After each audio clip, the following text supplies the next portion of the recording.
battery ng motor. Yan. Hindi na natin i-charge kasi mahirap na mag-push start. Yan. I-clip lang natin yung pula sa positive at yung itim is sa negative. Yan. Ayan.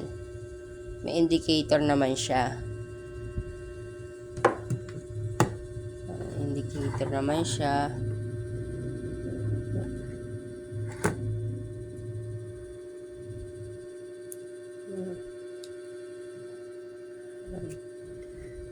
Kaya malalaman mo ko siya kung full or hindi. Yan. Pag 25%, 50%, 75%, 100.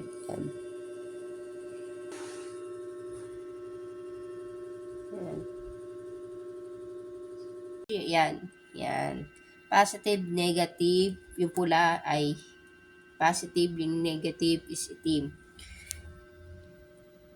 Yan, nag-i-indicator siya. Kapag nag-stop na yung ilaw niyan, yung 100% is ibig sabihin ay full charge na yan.